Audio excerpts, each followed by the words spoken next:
alert. Set an intention. Go to Salon Trek.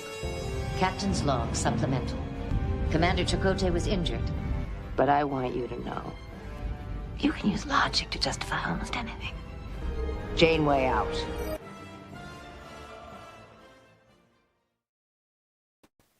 Ahoy, hoy, friends. And welcome to the Salon. I am a terrible wig for Captain Janeway, your host, Stan Williams. Get excited. We are at the near end of Star Trek Voyager. Oh boy. It's going to be fun. It's going to be fine. But welcome. It's July. We hope you had a lovely Pride Month. Now get in the closet. It's over. But, you know, be cool. Get excited for the holiday weekend, the 250th and final 4th of July, the American Empire experiment at its best. Hey, all the podcast things. Before we talk about Salon and Soul, we are at Salon Trek in all of the podcast places, on Twitter and Blue Sky here on YouTube. We are at the Salon Trek on Instagram. You can find us on podcast platforms the next day at Salon Trek and over on Patreon. If you can throw a couple of dollars our way, we've got some fun benefits. We are very excited about some bonus content coming up and letting folks know we have grown and we now are able to monetize because America. And so for folks who get us through the RSS feed, you may have noticed some ads. Thank you, and I'm sorry. For folks who give us $5 or more, you will have an ad-free RSS feed over on Patreon. So if you can bear them, great. If not, tap, tap, tap, tap, tap that 15-second fast forward button. And for patrons at the $5 Child of the Fifth House level and above, you will get that ad-free RSS feed through Patreon starting on Fridays. Thank you, thank you, thank you. We are so excited to be growing and getting our nonsense out everywhere. Speaking of our nonsense, coming up on Monday, another exciting just mess through the Delta Quadrant. Let me bring him on board. Will, who do you think we're going to kill next week? I mean, it's all anyone at this point. I mean, I'm shooting for Chakotay. I hope we were able to bump him off, though. As we know, where we are in the game, he's not going to be involved very much because he wasn't very involved in the rest of the series. So, I don't know. Sound off in the chat. Who should we kill? Yes. Sound off. Yeah, let us know. Mondays for the next couple of weeks at 5:30 p.m. Pacific on YouTube. Get excited for that. And then I have something else that I'm announcing. Yes, I am super jazzed about this. We had a lovely conversation with Fred Bronson, who is a wonderful human being. He wrote the final episode of the animated series and 2 episodes of Star Trek The Next Generation. We talk about all of that, plus his career in the music industry, some fun tidbits from his time as a publicist on a bunch of really cool shows, including Bonanza, Bionic Woman, and others. So that will be dropping on Tuesday, along with our Photon Torpedoes and medical staff. So get excited for that. We'll get out of here. I'm going to bring you back up in a moment. Let me beam in the rest of the crew, starting with my co-host, number 1, Trevor. How are you? Thanks to this Narita, I'm fine. Because I sure as fuck wouldn't be from season 7. Yeah. And speaking of season 7, here he is again. Will, how are you?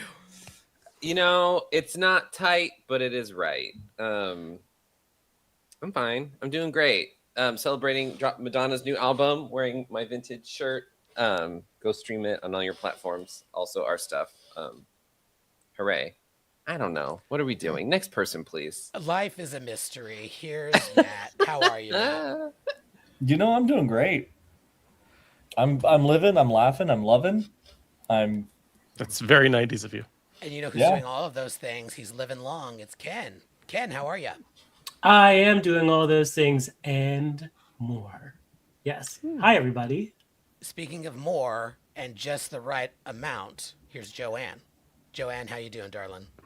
Extra as always. And a perfect segue, always extra as well, Krista. How you do? I do well. Frequently. Playing musical saloners to get everybody in their place for the evening. We're doing it, y'all. Season 7. Buckle up. There are some interesting episodes. There are a few good ones, in my personal humble opinion. And then we're just trying to get back home. Like, everybody's sick of this shit. We're going to talk about it. But before we do, there's something that we have to do. We do it every week, but it's just important. We're going to just make this happen. Trevor, can you help us set an intention, please? Sure. This is obvious, but don't forget to set an intention when you light it, or you're just going to be wasting the wax. It's almost like I've done this before. To set an intention tonight, I thought it would be fun if I told all of you to shut up and drive. We're going to go on a road trip. I want you to tell me which Star Trek characters you're taking on this road trip and where you're going. As always, I will start us off by sharing that I am going on a road trip with Travis Mayweather, Ethan Peck's Spock, and Caleb Muir. And we're going to None of Your Business. Problematic gay alert.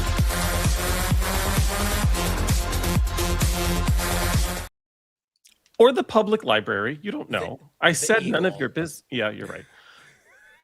Let's go around the room. I'd love to hear who you're going places with and where you're going. Krista, who you taking and where you taking them? Oh, I had to come up with this one quickly. I think last week I replaced Chakotay with Betty White. So I'm going to take Betty White in the role of Chakotay. And we're going to tool over to hang with the Baku. We're going to live forever and hang with the Baku and maybe invite the amazing Okana? Outrageous. The outrageous Huck, because he was a biscuit. But he might be amazing. We don't know. He was eye candy biscuit town. So we'll invite him to come along as well. You thirsty bitch. In the arms of the angel. They usually don't happen back to back, but well done. William, who you taking? Where you taking them? I know. Well, you kind of stole mine. I'm taking Ethan X Spock, and we're going to Pound Town. Problematic gay alert.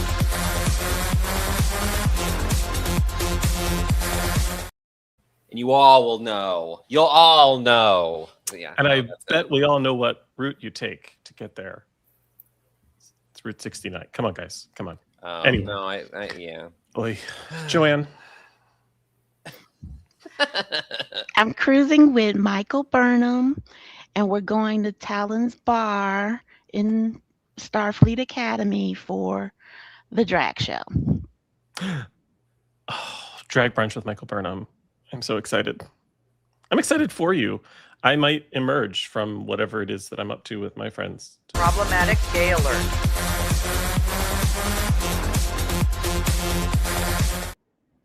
Like reading a good book at the library. Come up for air. I don't know why. Are you the one emerging though? I don't know why we're maybe emerging. I don't know why we're making assumptions. We're at the library. You might unsheath yourself. Oh heavens, Ken, who you taking? Where you taking them? Wow, I am boring. I really don't want to take any of these. That's not your people brand. Anywhere. I don't want to take any of these. No. So I'm going to take. Yeah, I'm going to be boring.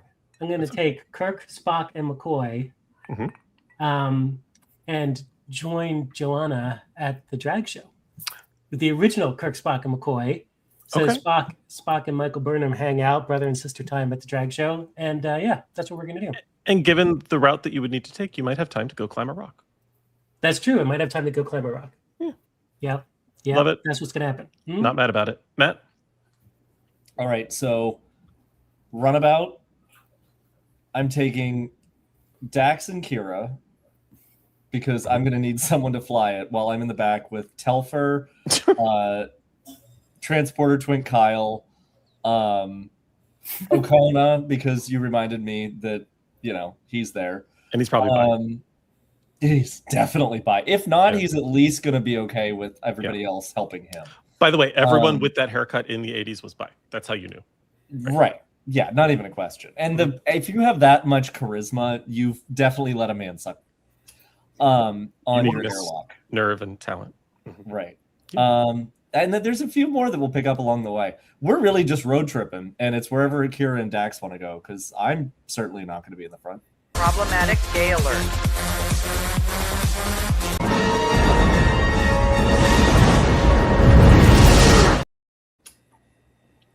It's a good thing this intention setter's fun, because the season is not. Stan, where are you going, and who's going with you?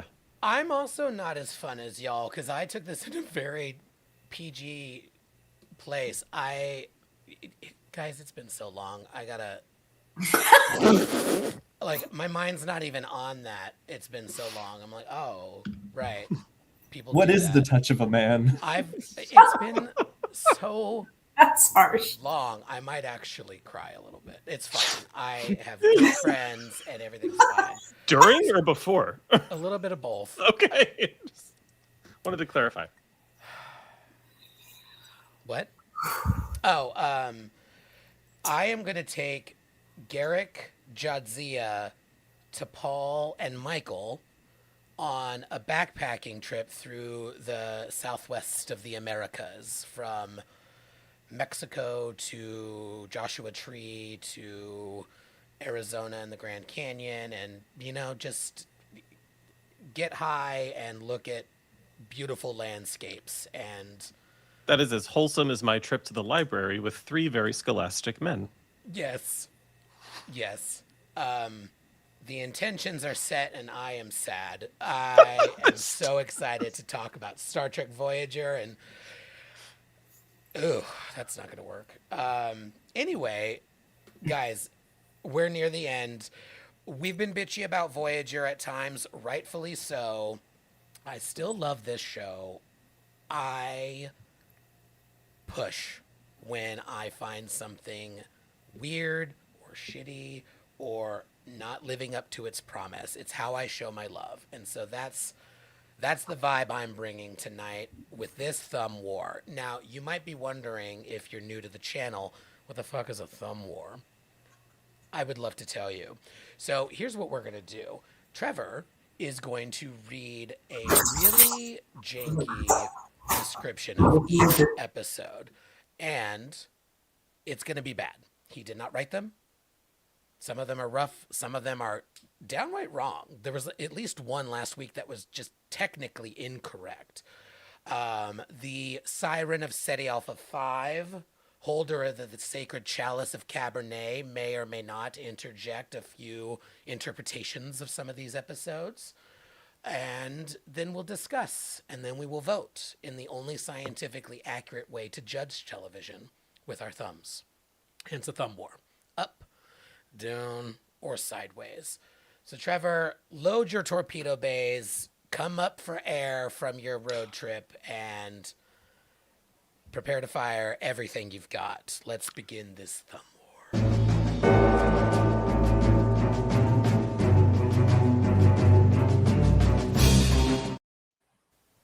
I will do my best to live up to that setup. So, Star Trek Voyager Season 7, Part 1. Episode 1, Unimatrix 0, Part 2. The Borg Queen captures Janeway and assimilates Tuvok, and Voyager tries to resist a Borg attack with the help of Krok's Klingon forces. Kind of. Like, those things do happen. I don't know that I would say that's what this episode's about. It also kind of leaves out the fact that this is a Part 2, but thanks, Google.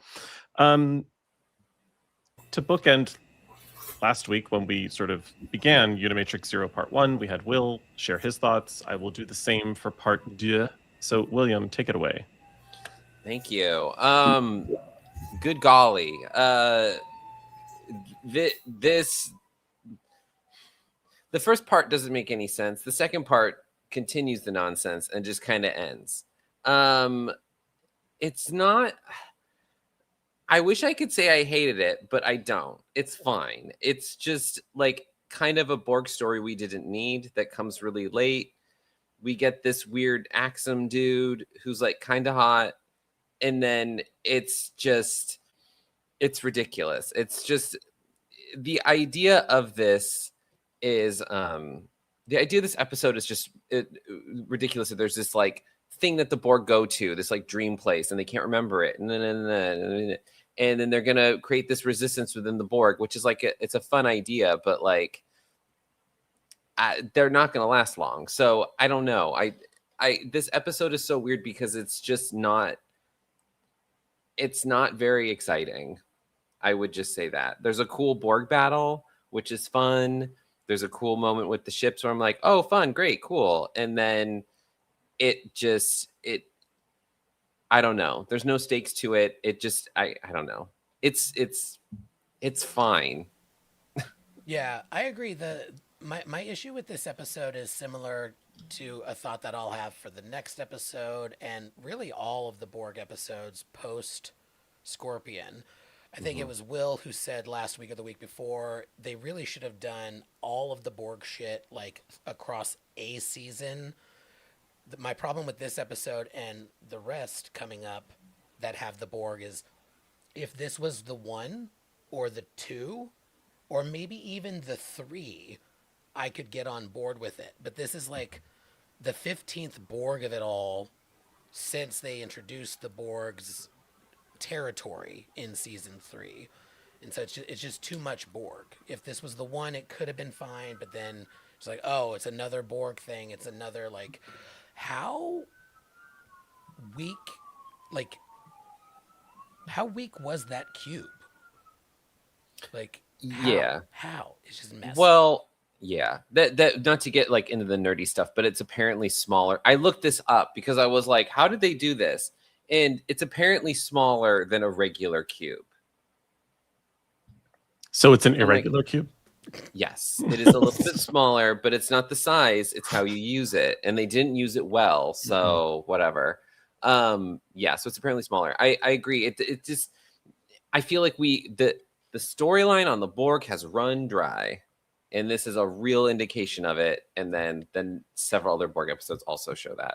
But also, it just feels like, despite the fact that it was displayed overly simplistic with an overabundance of simplicity, Unimatrix Zero is a season-long arc begging to be depicted. Like the idea of this thing being like oh yeah, did you know some little genetic modification or abnormality and total different reality? Like what? Like that's not 42 minutes or 80 whatever I can add. That is not a two-parter. There's a lot more meat on that bone, and it doesn't come it either needs, you're right, because it would be an interesting idea if it was kind of spread out a little bit more, and like, the tenacity of the individual always comes through, that there is this thing that they can't completely squash it. It's very Matrix like, but like they can't. You as an individual always rise up out of this, like this, that will find a way out. So that's interesting, but they're not touching on that, and they weren't doing anything as a season-long anything in this show. So it's a lost opportunity, but also the fatigue of this is really set in. I feel like this whole thing, Trev made a really good point. Like, if we finally get to the point, we're in Voyager, the last season of Voyager. They finally have seen Deep Space Nine do long form story arcs. We're starting to get that more just in television in general. Jetsia, please don't. She hates this too. But it would be so interesting if throughout the last season, all of a sudden we start to see them as the farther out from Borg space they get, they realize that the Borg are splintering, and you're starting to see this Unimatrix Zero come through.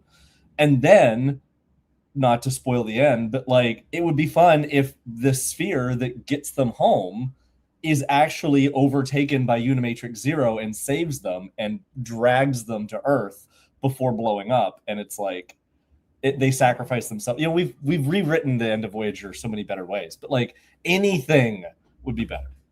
The idea of Borg factions is a fascinating thing that could have been further explored had Picard been written cohesively in Picard, but it wasn't, and so it didn't. I mean, they tried doing that with the Next Generation with Hugh and Borg factions.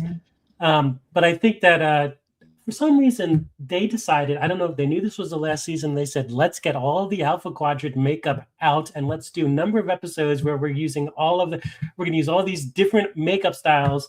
It's time let's get the Cardassians and the Klingons, and I don't know, they were trying to clean out their makeup closet for this half a season. It's crazy. But yeah, I think that it's an interesting conceit.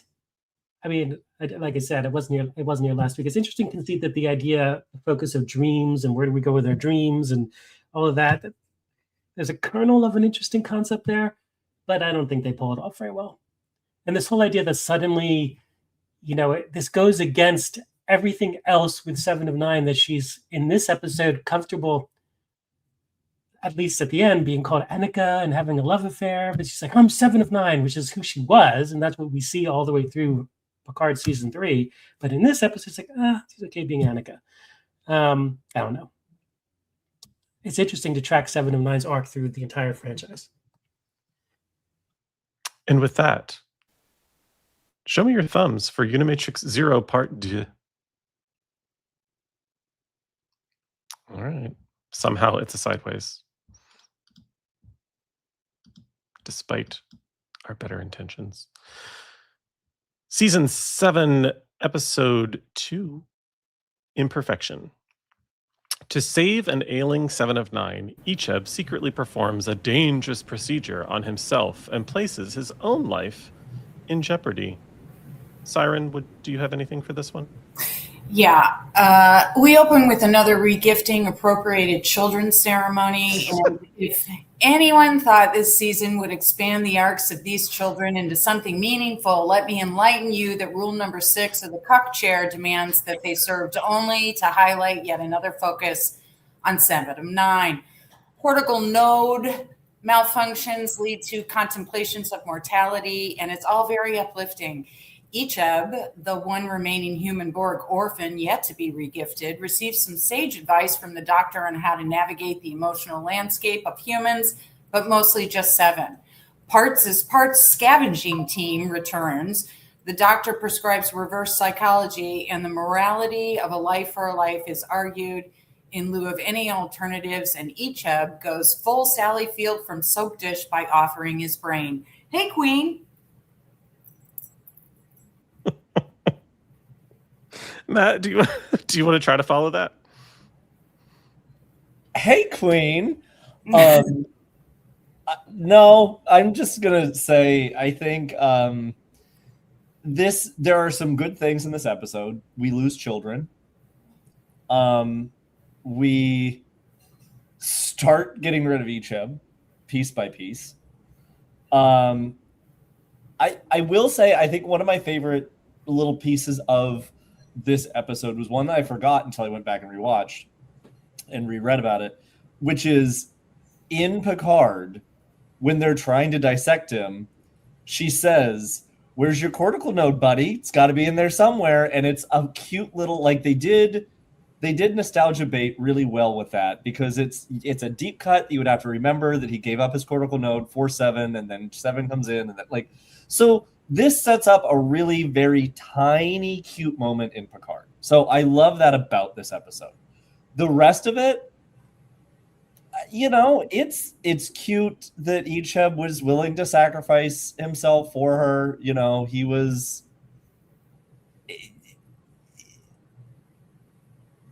It was directed by a guy that doesn't like my questions. I don't know. That's what I got. Check out our interviews playlist on YouTube to see what Matt's talking about. Yeah, you can really see us enjoy. You can really see watch enjoy me. Watch Matt crash and burn on. Correct. And then Also, stay signed up for a wonderful little interview with Fred. Yes, that's coming on Tuesday. Also, of the Icheb of it all, fun fact, if you Google hotter Icheb, it does show you Icheb from Star Trek Picard. And The that hotter is Icheb. so fucking accurate. My goodness. I need to update my... Oh, he should be on the problematic gay alert. Yeah, I need to update Is he my... shirtless? Listen. On his Instagram, he is. I mean, I think so. Problematic gay alert. He's now joining my road trip. Spank Bank? Road trip. Sorry, that was the name of that's the name of the runabout I'm taking. The road trip. The Spank Bank. Yeah. Yeah. It's supposed to be named after a river. The Spank A Bank. river, yeah, seriously. Oh, there'd be a river somewhere in there. Anyway. Oh my God. God, I could only hope. Oh, God. Problematic gay alert.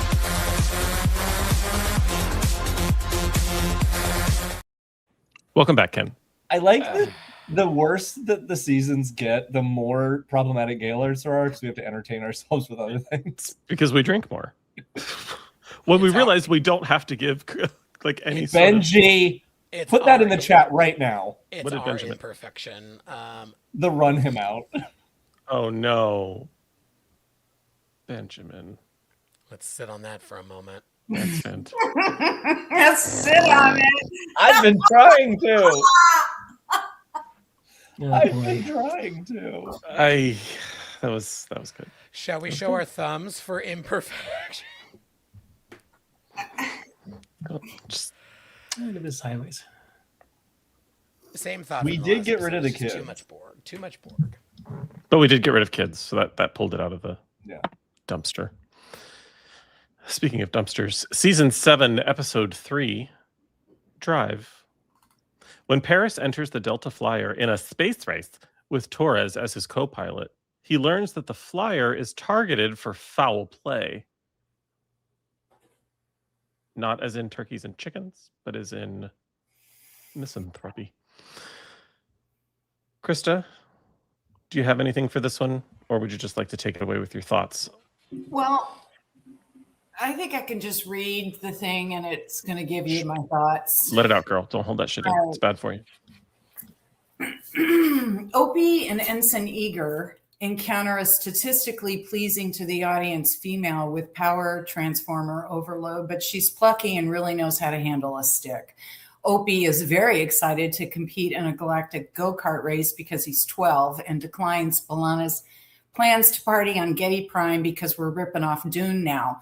B'Elanna fulfills every trad wife trope in forfeiting her plans to allow Opie time in the man cave, and the subsequent scenes fail every Bechdel benchmark in spectacular fashion. And now it's all B'Elanna's fault because she hasn't chosen to come clean with Opie instead of everyone accepting that dating a man with the intellectual capacity of an adolescent 12-year-old was more grace than earned. And that is the kindest thing I can offer for Top Gun toxicity and exceptional women making themselves small to retain the affections of mediocre boys. But really, it's an episode about hazards of extremism.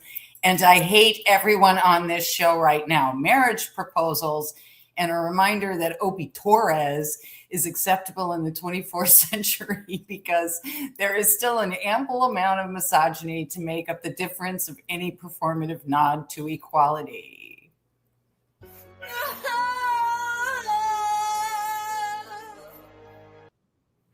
Few things.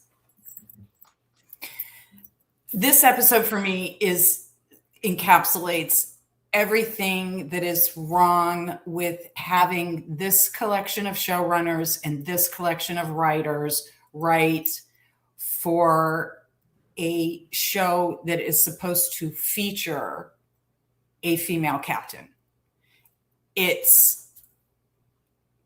I don't like the idea that the way that this is presented is that B'Elanna is really carrying a lot of the weight for the adult features in this relationship. It's not as though anybody in the episode addressed the fact that they don't have a lot of time together. Well, is that because with Tom's free time, he's hanging out with Harry. He's Captain Proton. He's playing with vintage cars. He's, riding go-karts, like spending time in Fairhaven. It seems as though when I say he kind of has the capacity of a 12-year-old, that's how it's being presented. And it sort of bothers me that the way they present relationships, or the one relationship in this show that's actually confirmed, it's presented in such a sort of juvenile way that they can't possibly be adult about this. It bothers me that B'Elanna contorts herself and her particular form of exceptionalism in ways to make her more pleasing for someone who apparently up to this point has not celebrated her exceptionalism. And I feel like I generally don't like that most of the female characters on this show, with the exception of Seven, are rarely celebrated for the things that they do really well. And as we discussed last week, B'Elanna is very good at thinking outside of the box. She's very good in an emergency situation where there's not really a lot of time. And instead of kind of celebrating the quick thinking and the ingenuity of coming up with a solution to put them in first place prior to the bombing incident, Opie concentrates instead on the fact that she didn't ask permission to be ingenious. And I have a very difficult, this just does not age well. The way that women are presented in this show is simply not presented well. And I really believe that they intended this episode to be kind of frolicking and fun. And, everybody goes to the Indy 500, and it sort of devolves into this examination of the intricacies of a relationship, of communication. Then we move into xenophobia. Then it's kind of all over the place. And then we end with, well, let's get married. And it's like, I'm not really, I don't really think that he had any moment of self-reflection there. Again, it was B'Elanna needed to tell him, or B'Elanna needed to show interest in his interests. So but I never saw anyone, it's never the guy's fault. Ultimately, I want to ask, because it's a theme through all of the first 13 at this point. Who in the powers that be room was experiencing couples counseling? Because this fucker decided to exercise his frustrations about the just women being women and somehow being exceptional, simultaneous, or equal to a man. This is problematic. So we're gonna do these very passive aggressive, very sort of subtle, insulting, degrading kinds of storylines now, where it's like, can you just work out your personal therapy in your personal therapy room? Does it have to be shared with everyone through these episodes? It just doesn't make sense. I hated this episode, viscerally hated it. Yeah. All of those things, and there's a very practical problem with this episode for me, which is that if I'm Ensign whoever on deck Dickety-Doo, and we've been at this mission or on this voyage now for 7 years, and we're still 30 some odd years from home, and the captain's like, we're going to stop for a race. It's going to be super cute. Everyone go watch out a back window. the fuck? The only thing I want to see out the back window are stars streaking that away. Like, I would like to go the fuck home. What are we doing? It doesn't, it as silly as it is, because like it's been 7 seasons of stopping to do random shit or explore something or what. The crew needs to watch ships go in a circle. Revolt. Like, no, we don't. We want to go home. This And that's reminded how me I of- felt watching this. Yeah, this reminded me of like every campaign I've been on, there's been some deputy director, usually a dude, who's like, okay, everybody, we got to get our numbers up, so we're going to do a competition. I'm like, you know how to motivate me? It's certainly not to try and put me in competition with other people. This episode is such a bummer for all of the reasons Chris is talking about and more. I just did a quick scan. Like, I didn't need to, but I wanted to confirm that I was like, there are no women involved in this. There is one woman director this season. It's Roxanne Dawson in the first part of Workforce. There is one woman listed in writing credits a few times. In what universe do you have a show led by a woman, first woman captain in this franchise, and you think 1 or 2 across the seasons will be fine? Like, we say this every week, and I'll probably say it to his face, keep me away from him. Fuck you, Rick Berman. And, you know, God bless Jerry Taylor. She once said on a panel at STLV, well, they wanted me to come over from TNG to help develop Voyager because it was going to be a woman captain and to help develop that character. But, you know, Rick didn't need me. What a lovely woman, but what a wrong perspective. Thank God she was in the room, because I cannot imagine this show if not for Jerry Taylor's hand across the first couple of seasons. Like, it's just so wild to me. It's just so masculine perspective coded. Yes. And there's nothing more, like, I don't know. I know I can name hundreds of women I have encountered in my life in a professional setting that recognize that scene where he's saying, but I'm the captain. Well, you weren't best for the job right now, but I'm the captain. It almost sort of encourages that she should dim her own light. Yes. That she should continue to, like, you know, go along to get along.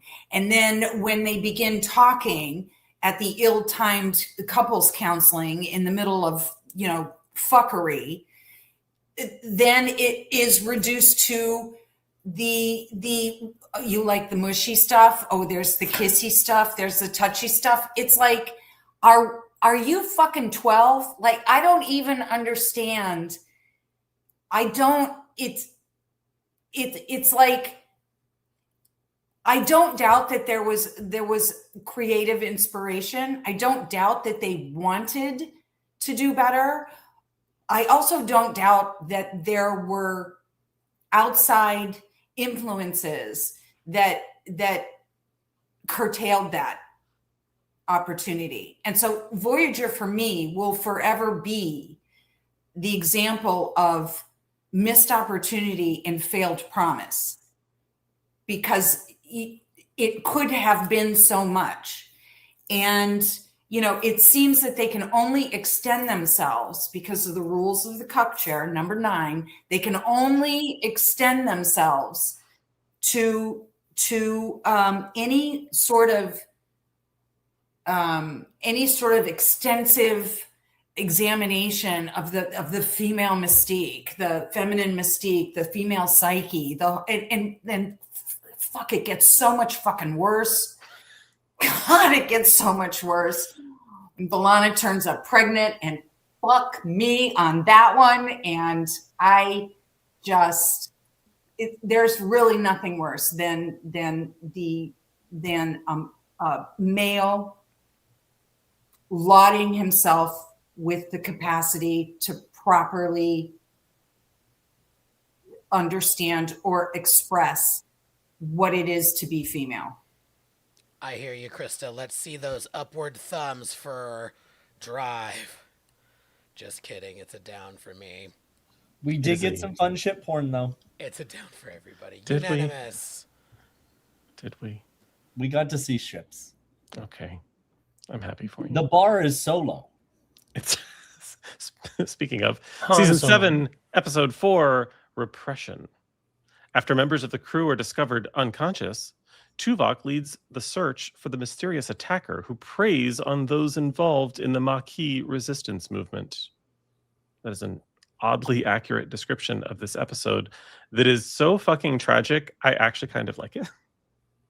I'll kick us off by saying there's something about this one that I appreciate, which is that it is such a different episode than what we've gotten from most of Voyager. The initial setup is weird. The problem is weird. The solution is weirder. It resolves itself much too quickly. But the idea that the investigator is investigating himself is kind of hilarious. We did this once before, and it turns out the monster was Odo. But, why not do it again with Tuvok and use Bajorans? Because why not if we're redoing the same episode? Anyway, it's not great. But it's to me, it's just a fun callback to the fact that the Maquis even existed, because we kind of forgot about them on episode 3 of season 1. So yay for the Maquis still existing, even though it's through this weird telepathic situation. And fun in a movie theater. So for all those reasons, it's not terrible for me, but I'm sure most of my Salon compatriots disagree. Does anybody want to trash this one real quick? Go for it, Kristen. Haven't we already seen this in the Manchurian Candidate? Mm-hmm. And Babylon 5 and Deep Space Nine. And TNG. And TNG. Oh, yeah. Looking at you, Clues. Yeah. Well, I am going to use the term pak tem far chicken satay. I'm going to use it. it's on a menu somewhere. All right. William? Yeah. This is a weird one because it does seem like they went, oh, right, there's the Maquis on the ship. And then they decide to write an episode about it. Where this would have been an appropriate episode like season 1 or maybe 2, early 2. It would be okay. But we're dealing with something that at this point should have been resolved or maybe hinted at or something. It's just watching this, I just looked down and I go, what? I had to I almost had, completely, when you watch something and you're just kind of staring, when you drive home and you end up, you don't know how you got there, but you're in your driveway. I started this episode and then once I realized I should be paying attention, it was over. And I'm like, should I rewind that? I'm like, I don't need to watch that again. I was just like, we're not going to do that. I was just like, oh God, I wasn't even on my phone. I was just like, which tells you something about this. It would have been nice to have been earlier or had something. It's a weird one. It's weird. It's like a why. Why did this need to happen? It didn't. The feeling I always get with this episode is at the end of it, I'm always like, okay, I guess. It's always just you did that. A funny thing happened on the way to the Alpha Quadrant. Yeah, yeah. We talk about slice of life, but this is one of those things where you look at it and you're like, oh, I didn't need to know that. I'm good. Well, it makes you wonder if the crew gets together after they get home or don't. And talk about this years later, and they're like, "Hey, remember that time Tuvok tried to kill us all? That was great." What kind of? Yeah, I don't. There you go. And also, I do love the camp of Janeway wearing 3D glasses in a holodeck. And there's B'Elanna always shushing them was great too. Yeah. Right. There's something about, and this is just me personally, something about seeing super retro tech in hyper advanced civil. I just there's that juxtaposition just tickles me in a way that just you'd replicate a TV, wouldn't you? I love that Tom wants to watch cable. Although he'd probably be tuning into CNN or to Fox News, but it's fine. Well, I do like the line. I think that's probably one of the best lines. Is when she says, "Let me get this straight. You've replicated 3D to watch 2D, and then we're wearing these glasses to take it back." I thought that was a fun line. But that is like the one highlight from this episode that I thought was kind of cool. If only that had happened in a better episode. Yeah. Yeah. Yes, Or if exactly. this had even just happened, again, to Will's point, earlier. Give this season 1 or 2. Great. It's cute. It's fun. Tuvok still thinks people are a threat because of yada yada. Like, okay, great. Now, Also, like, how are we still learning about people's hobbies, and why have we not learned to? I think Cassie pointed it out in the chat. Like we know nothing of B'Elanna's. Like we don't know what she does for fun except Fix the warp core. remember Fix the when I warp was so core. excited that she wasn't just an engineer or a Klingon woman? Like, Yep. we rarely get that. We got it once. We literally got it once. Remember. She fixes things and hates herself. Yeah, it's not good. Anyway, repression. Show me your thumbs. Don't hold back. I like it. I think that's a sideways, if I did the math right. And if I didn't, suck it. Scorecard's mine. Season 7, episode 5. Count them 5. Critical care. The doctor must sidestep a tyrannical hospital administrator. Sorry. That's just not a great setup for a terrifying situation. The doctor must sidestep a tyrannical hospital administrator who kidnaps him and forces him to treat only privileged patients. Speaking of privileged patients, Stan, I don't know, there's no segue for that. Stan? I will contradict that point because the reason I love this episode and hate it at the same time is it is prescient. Your boy does not currently have health insurance because America. Because I have the privilege of being an American, I own a small business, and man, do I not suggest it. This episode is really interesting. We get the doctor being self-righteous, finally for a good reason. He's not a creep, and he's doing the right thing.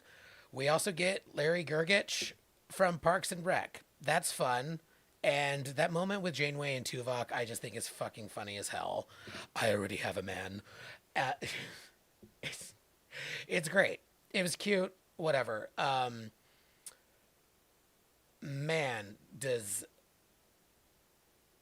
episode is too prescient, and it's a bummer.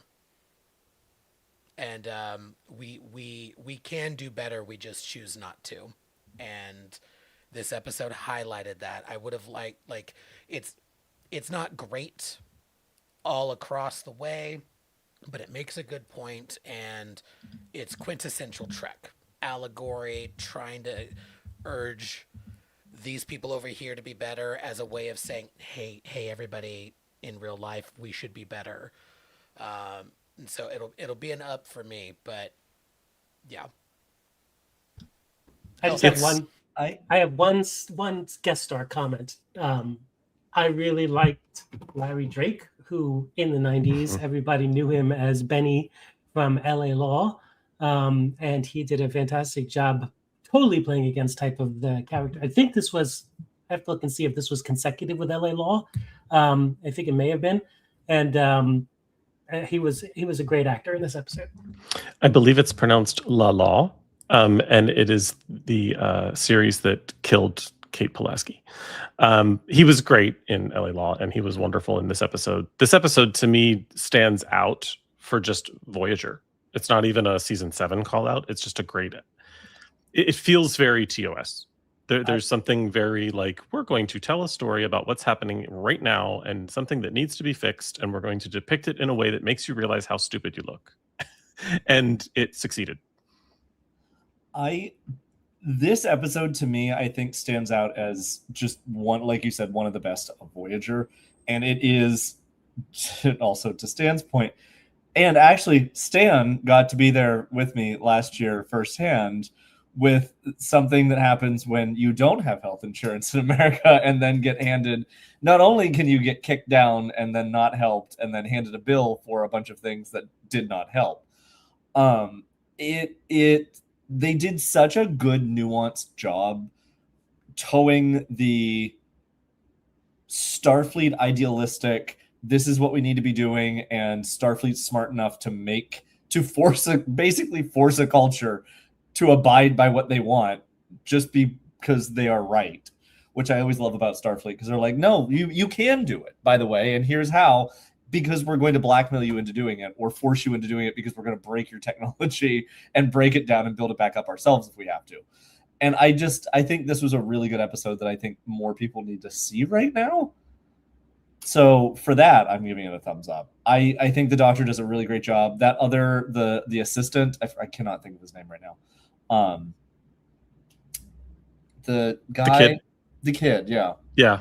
I say kid, he's like in his 30s, but you know. For you, that is a kid now. That's Shut up. But anyway. I'm not wrong. Show me your thumbs for critical care, y'all. Oh, let's see. Unanimous up.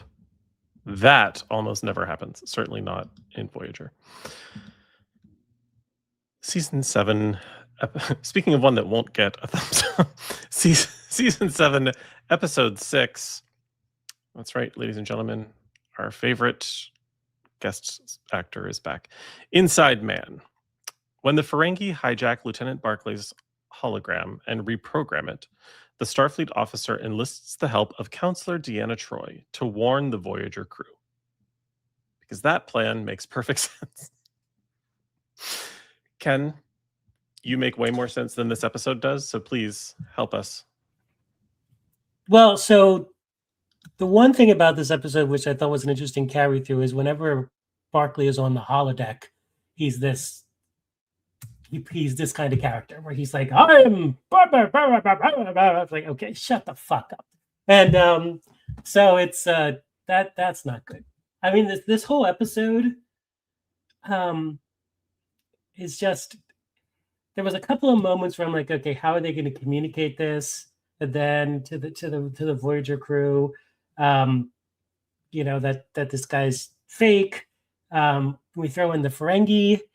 But the one thing that I didn't quite understand, besides the fact that the whole episode is stupid, is if they were able to use that escape pod to get to the Alpha Quadrant, why didn't they just do that? It would have killed them. Her nanoprobes would have survived, but the radiation would have killed them. Okay, well, that's a good reason. I'll give you that, Stan. That's probably a good reason not to do it if it's going to kill you. But although at this point, I mean, right at this point. And what the hell is up with, you know, talk about, you know, the way they treat women in this show is you have Deanna on like a beach, and it's like, what? I mean, they name check Will, and they name check the Enterprise, and they name check Geordi, but there's just nothing here that is. He's stalking her. Yeah, he's stalking her. He's definitely stalking her. Arrest Yeah. all of them. And the thing is with Voyager, if you're so fucking out of ideas that you keep going back to the Next Generation, I mean, it's not quite as bad as you know, what Enterprise did with their final episode with the Next Generation. But I mean, why do they keep having to be? If you're out of ideas, just get new writers, for fuck's sake. Also, did they mention where she was on vacation? No. Did they say what beach that was? Because I think it was Malibu. That's where it was filmed, but I don't think that's where she was supposed to be. No, because, I think that's actually where she's supposed to be. I think that is. Because like you can travel anywhere in the galaxy, and you go to a California beach. Like no. Another trope they continue in Picard when they were trying to decide where to go on vacation, and they included like somewhere Orlando. on Earth. Orlando, yeah. Orlando. That felt more like a gag. This felt more like we can only film here, so let's just go there. Because like if you're going to go to a beach on Earth, that's not the one you're picking. Like Deanna's not a surfer. Like her inclination was not the sick waves off the California coast. Like it's cold, murky water. Like no one's flocking to it unless you're getting in it to ride a wave and potentially dodge a shark. Kristen? I was just going to say, I appreciated the most 21st century line of dialogue ever was that Barclay had accumulated 60 days of leave, but he was only granted access to 7 of them. And I was like, That's the most 21st century fucking thing I've ever heard. We have unlimited time off here at this family company. I also refuse to believe, like, this is one of those episodes where, like, I've mentioned this in very disparate kinds of episodes where people in Starfleet have to be kind of dumb for the plot to work. I refuse to believe that the Voyager crew would find that fucking hologram that charming and that they would not see through his bullshit. Like, the Doctor being pissy, like, he's kind of a dick to the crew generally, so I could see a few people ignoring that, but the captain has to be kind of dumb in this episode. B'Elanna has to be kind of dumb in this episode. Tom, Harry, Chakotay always are. And, like, it just doesn't work for me. Like, they could have made the hologram more sneaky the way that he was with Seven towards the end, because it just falls apart. I'm like, none of these people clock his ass. Like, he can change his voice to sound like the captain. Oh, no, it's not charming. It's not funny. Go back to work. Get us home if that's what you're here to do. It's not funny. It's not charming. It's a potential security threat. See also Lieutenant Commander Data. Like, we've seen how this works when you can do an exact impression of the captain. It doesn't end well. Show me your thumbs for Inside Man. Boo.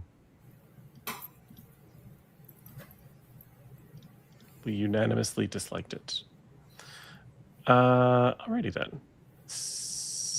Season 7, Episode 7, Body and Soul. When 7 of 9 harbors the Doctor's hologram inside her body. I don't know why it was written that way. He revels in his newfound human sensations, especially an attraction to a female alien.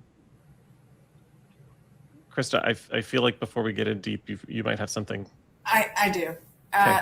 Seven downloads the Doctor's matrix and barely avoids molesting herself while they and Harry are held captive on an alien ship. A whole new world of physical sensation opens up to the Doctor, and both Harry and Tuvok experience problems containing their emotions because women are too emotional. One time, before we were married, Mr. Krista and I had a neighborhood food orgy party in the mountains of Colorado, which I won't go into, but it was quite fun.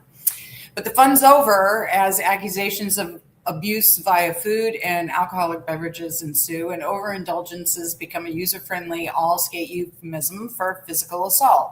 And two become one, just like a Spice Girls song, just in time for inappropriate banting of a flirting nature. And Tuvok takes Opie's advice, finds a picture of his wife, and embarks on a personal Ponfar OnlyFans experience. The Doctor bristles at the objectification of himself as Seven, mistakes lust for viral sickness, and discovers yet another exceptional woman in Lieutenant Jaren, who makes excuses for mediocre men, forcing their advances on unresponsive females. Now we move to sexual arousal whilst residing in another's body. The nature of assault, in my perspective, is that writers of this show are not intellectually equipped to handle these incredibly serious issues in an appropriately sensitive, knowledgeable, responsible, and effectively objective manner such subjects demand. The idea that artistic license taken, be it ears or life's available experiences, are not yours to decide for another. And what the fuck is wrong with these showrunners?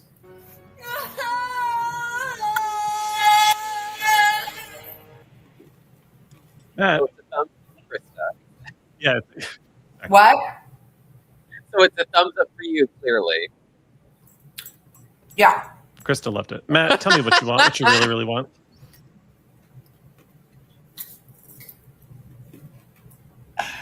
Okay, here's the thing. Jerry Ryan figuratively and literally turns her whole pussy out in this. Like, we do get to see her acting chops. She does a great job portraying this awful premise of an episode. I think this is to have and this goes exactly back to I cannot say anything better than Krista's already said it tonight. That is just Krista's gonna tee me up because it's spot on. And she's right that we've spoken too much about Seven throughout the entire series. And to have this be a season 7 episode, I give Jerry Ryan credit for still showing up and giving it this much energy after everything that she's been through and what they have like done to her and what the cat like this episode, it has fun. It is fun in a way if you take all of the problematic, if you just put your head in the sand and go, okay, I'm not going to think about anything else except she's having fun and we get to see the doctor and yada, yada, yada. That's it. It's fun until you look at the detail. It's fun until you think about it even remotely critically, and then you realize, oh, this is awful. I will say, the only thing I'll say about this, Jerry Ryan does a fantastic job, and we get to see her stretch her legs in a way that we don't usually get to see with Seven. And that is the only saving grace in this episode. I will agree, but small caveat adding that Megan Gallagher coming back. Okay, I agree. She guested right. twice on Deep Space Nine to great effect. It was nice to see her, but again, also like Krista said, like, why is she going for this mediocre white man captain of hers? Like, yeah, girl, no. Also, like, listen, not to be real basic, but she's gorgeous and he is very not. Like, the more and more Voyager feels like we've been talking about, like, I'm sorry, but some mediocre white men writers being like, what if a really hot woman goes for this other mediocre white man? Like, it's all their own avatar, and it's just gross. The basic idea in this episode could be so interesting. The doctor can't, if a body swap in Star Trek can be fun and interesting, this, like, Jerry's performance aside, the fact that she had to, like, it's just fucking gross. It's fucking gross. Will, take it. Tune in next season for 3.5 Borg drones. Will, then Krista. Yeah, I think the idea of the body swap stuff is kind of a premise that's been done to death, even at this point. But like, this episode really, like, it's weird because the doctor has at points expressed romantic feelings for Seven. Like, it's very clear through, if it's not explicit, that the EMH, the doctor, has romantic feelings for Seven. And like, for him to swap bodies with her and then kind of like, it's like abusive. It's gross. It's weird that he's like, oh, now I have the hots for this other person. I'm in this body so I can feel it. It's like, but you're a doctor and you should have like the morality part of his programming at least should kick in and be like, this is inappropriate. I shouldn't be doing this kind of thing. Like, you know, it was so weird and gross because I was just like, why would you? The implications involved with him swapping bodies with Seven is fucking weird.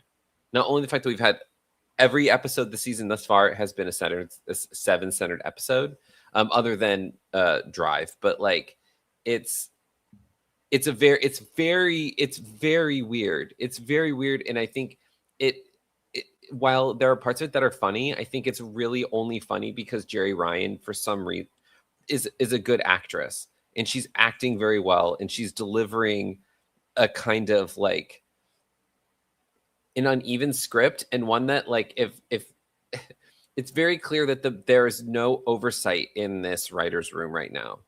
No one is going, There's no one of like whose job it is to have a certain taste level to come in, and we know at this point, Rick Berman and Brandon Braga have moved completely over to Enterprise, so there's no one.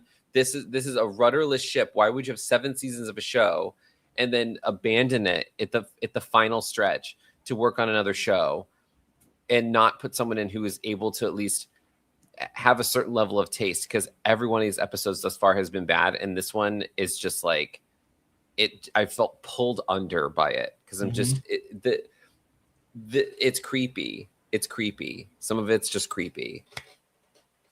Krista. Yeah, I think creepy and predatory is a good description. I think there are some amusing moments, but if you actually examine the moments, they're really very innocent. The cheesecake, the hangover, they're somewhat innocent.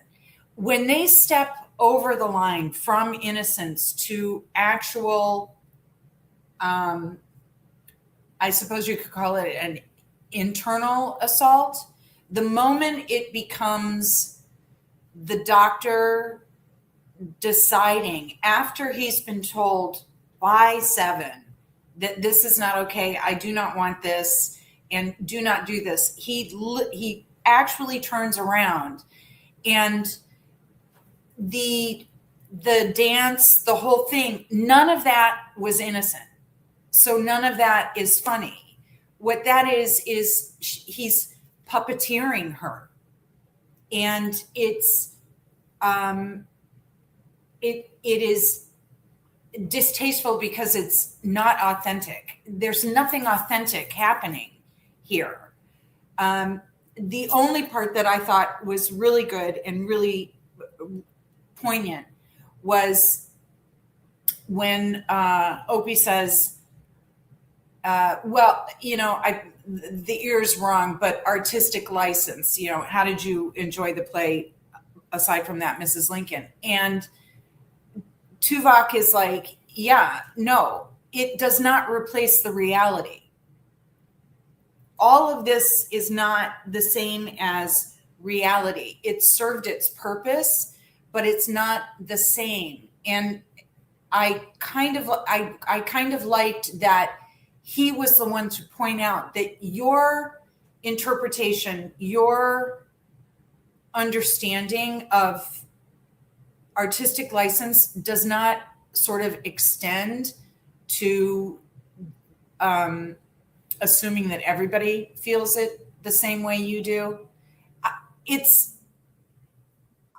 The most disturbing part, the most rudderless part, I will say, is when the doctor makes a conscious decision to force Seven to have more sparkling wine, more dancing, more like, you need to live this life because you're not really living life. And it's kind of like first of all, so it just oversteps the lines. It could have been cute. It would have been cute if they had say, for example, if they had taken a Will Riker and put him in a Beverly Crusher. They've done that, and she's running around acting like Will. That did happen in season 4. I'm just saying, other than the trills, but you understand, it could have been funny. It would have been funny. And if they weren't creepy with this, the scene at the end could have been endearing, but it falls flat for me because I'm like, why is she feeding into this literally and figuratively? Because like no with consequence. like with Jadzia Shantara, there could have there was like this moment of like, oh, I now understand what it's like to be a changeling. Oh, I understand what it's like to be a Trill. There could, if they had not been so fucking creepy in this episode, there could have been this really lovely, like, Seven, there's a lot of things that you're not experiencing that I can't. And this experience taught me such as, like, they could have made it. Or if it made him a better doctor. Also that. Yes. Like, and if you're going for the comedy of it all, I realize this wouldn't have been possible. But like the doctor inhabiting Data would be funny. Yeah. The doctor inhabiting the woman who was brought on the show for sex appeal, for whom the character has expressed sexual desire, is, for lack of a better, icky as fuck. Yeah. You know who I would have loved to see? The doctor inhabiting B'Elanna. Because it would have been like oh no, we're not fucking doing that. You get or Janeway. Or I was thinking Janeway, but then it's like a little too on the nose of like, okay. But like B'Elanna, I feel like would have been a good foil of like, all right, I'm giving you 2 drinks, 1 slice of cheesecake, and a piece of pizza. And then he'd be like, but keep going. And she'd be like, don't push it. Like, I feel like that could have been a better dynamic, but we've already laid out Seven as weirdly being the superhuman fix-all, but also the most vulnerable. And it's like this weird, like, she's always like this. I think And the not only way I would have this, like, the only way I would have enjoyed the B'Elanna inhabitation is if we used it to discover her hobbies, and it turns out she's just awesome at crochet. yeah. And like this whole time, Yes. she's just been making blankets for every member of the crew, and we didn't know it, but she had a crochet fixation. Anyway, show me your Or thumbs, painting. please. Oh, for wait, Body one and Soul. question. Do you Yes, think sir? that this could have led to the Rafi of it all? Potentially, this little episode could have led to the Rafi of it all. Starting to be Interesting. attracted to women. Because no, I don't know. Is that how that Listen. works? No, What is I'm they just what starting Yes. to? Well, Yes, when you Krista. have I'm just throwing it out there Realize because I have been quiet and I need to create you have an controversy. abusive man inside you, you become Yes, a lesbian. we were all inhabited by a creepy hologram at some point in our lives. Pride Month is over. You decide to be gay. Pack it up, Exactly. squad. I'm just saying. Yeah, Thumbs for Body and Soul. yeah. Boop. I love it when we hate together. It's fine. It's fine. Everything's fine. You know what's not fine? Season 7, Episode 8, Nightingale. Power goes to Harry Kibb's head when he takes command as captain of a crippled alien ship under attack. Krista, do you have anything for this one or no? Yeah, I don't think that's very accurate. It's not. I just Okay. wrote really quickly. Each assumes the role of Wesley Crusher, Wonder Boy. Harry receives a command, a crew mutinies, and we travel further into someone's therapy sessions about interpersonal misunderstandings, loves, affection, and go-kart races make another man cave appearance. I don't even remember this episode. Yeah, it's very forgettable. It's also, it doesn't make sense. Like the quote unquote character building for Harry makes no sense at this point in the series. Like, why are we doing this in season 7? This is a funny, interesting take in season 1, but in season 7, when he should be a full lieutenant and he doesn't know how to command, but Janeway's given him command of the night shift for the last 6 years. Like, what? It's weird. It actually would have been a great way to show him as a good captain as opposed to a shitty one. Yeah. I don't understand why we did this. My favorite part about this episode is showing the maintenance on the nacelles, and I'm not a ship porn nerd, but for that reason I loved it. Also, I think I said this last week, but I said it when it was just us. I love when we see the view out of Janeway's. It's happened before, but when we see the view out of Janeway's ready room windows and it's a planet instead of stars, it just makes me happy. Anyway, anyone else? We really have to give it up for that shot. We finally get to see the nacelle casing open. We get to see Walker Bees. No, I'm powering through the rest because it's a shit episode. But yeah. That is a quintessential Voyager still. You don't have to be a ship nerd to really appreciate the scale. You do. Working together. Well, you don't have to be. It helps if you are.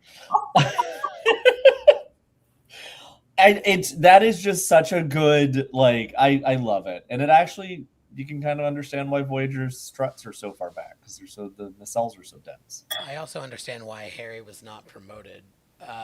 Exactly. I struggle with this episode not only because it's a Harry Kim episode. Like it's been no secret. I'm not a fan of the actor.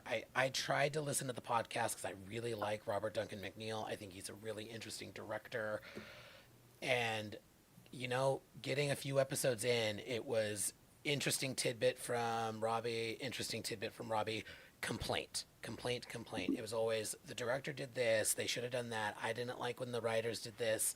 And in interviews, Harry Kim's Garrett has admitted, like, showing up late, not being professional, whining to the writers about things, and then they give him this, and it's kind of fuck with him, it seems. Which, to Will's point earlier, like, where are the showrunners? What is this? Like, why are we showing this character in this light when we're giving him this opportunity? Like, whatever real world bullshit is going on with this douchebag actor and these douchebag writers, some other douchebag needed to not douche and tell them to stop douching around. And Rick Berman is the biggest douche of them all. And like, Brandon's over here trying to recycle his third idea for the fifth time over on the Orville. So like, who's in charge? Who's in charge? Because it's not fucking Harry Kim. What is this mess? What is this mess? Will? Yeah, this episode would have been interesting if it was revealed that Harry is kind of bad at his job. Like, if that was the thing where it's like he's been an ensign forever because he's just not good at his job. Like, they made this joke, there has to be a command structure or whatever, blah, blah, blah. He is the bridge, he's a bridge officer. He's the operations officer for the entire ship. So he should, like, he's at ops. Like, he should not be an ensign. Like, it's a little ridiculous, but like, it is weird that he was never promoted. But this episode would have been funny if we find out he's incompetent, that he's kind of bad at his job. Like, that would be more interesting. That he's like, I don't know. There has to be a reason why he's like this. And yeah, he's good at the technical stuff, but he's terrible at like managing. Well, he's not even good at the people. technical stuff. Half the time, he's just there doing something B'Elanna tells him to do. That's right. So he's not even really good at that.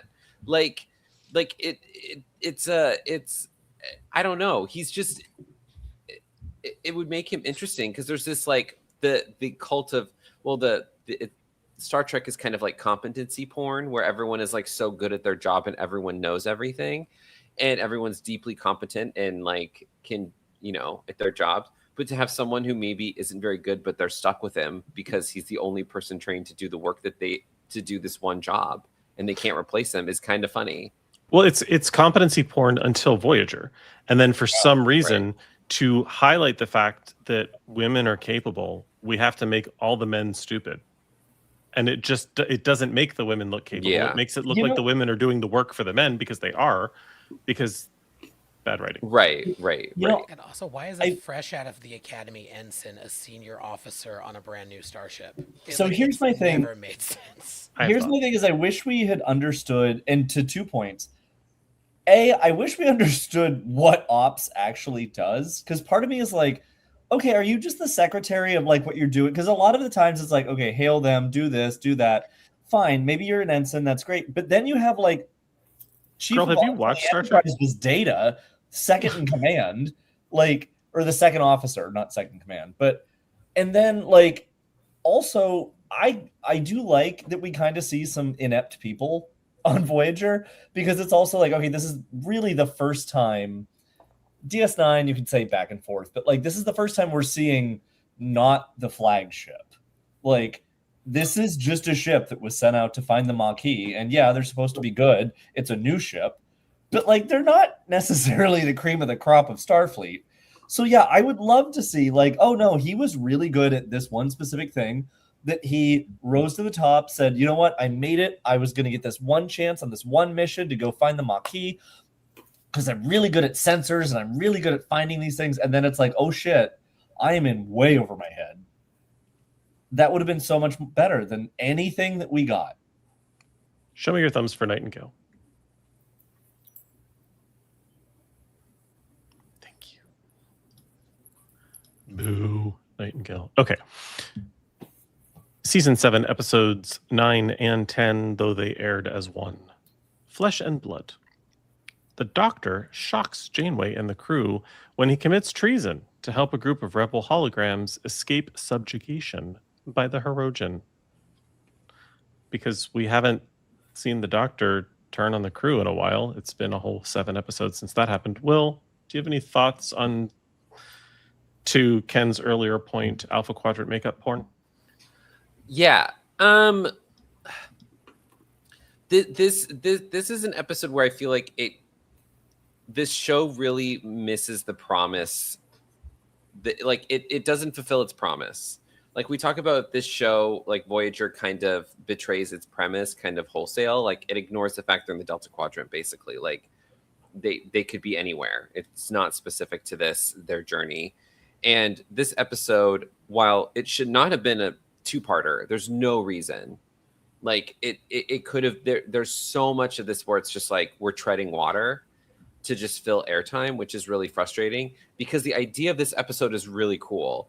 It brings in the idea that it's like an interesting follow-up to the Killing Game where the Voyager gives them the Hirogen technology, thinking that, not thinking of the consequence of this.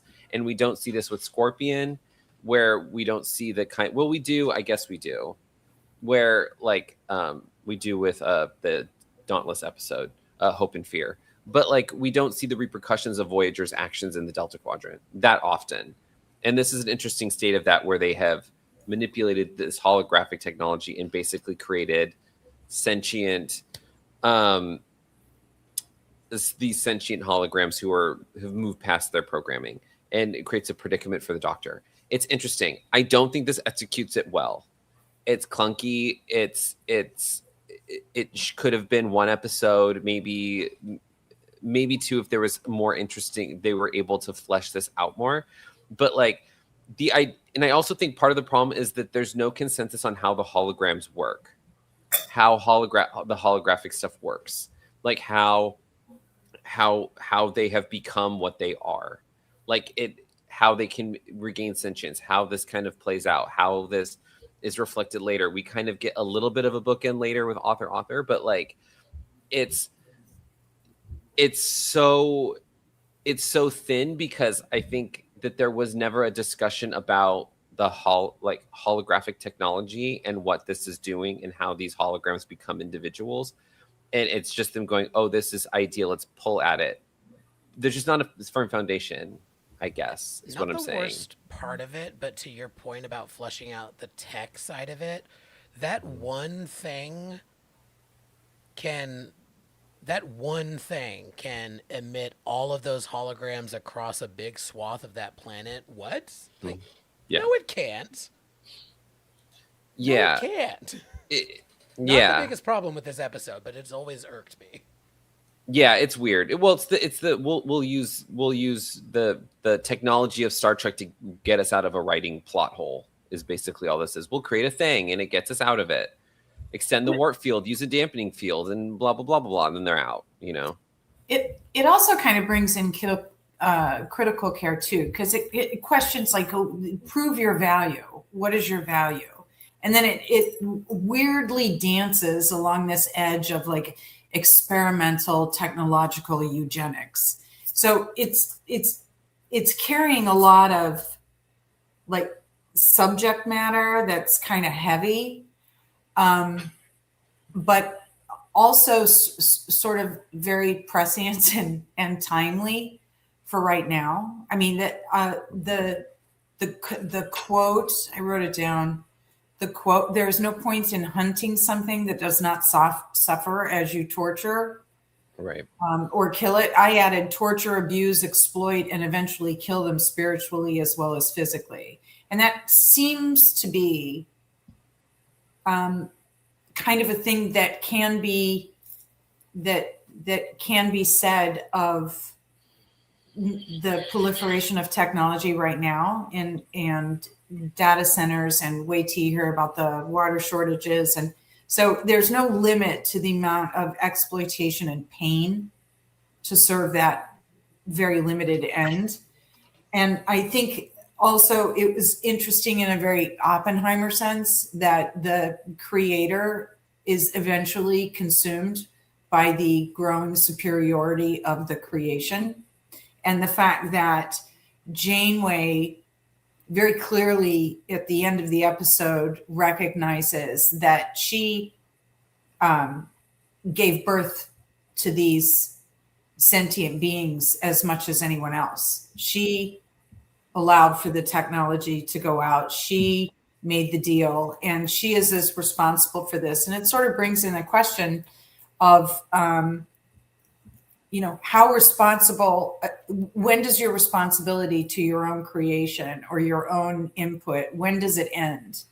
And the answer in this would be, it doesn't. With something this dangerous and this experimental, it should never end. You should be there every second observing what's happening, so that you can at least answer the questions of how did this happen? So I liked it in theoretical sense. I liked this episode because I think it asks a lot of questions that people are asking today, right now.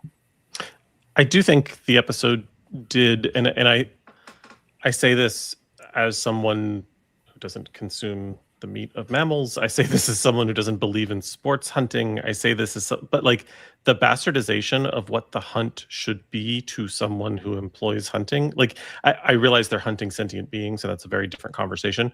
But like what is the purpose if it doesn't suffer? Like there's a really weird, like, what message are we trying to, like, what story are we trying to tell by the creation of this species?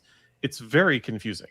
It just feels like it's an attempt for those who've always said that, or for those that criticize, I should say, Strange New Worlds for introducing the concept of evil for the sake of evil with their depiction of the Gorn.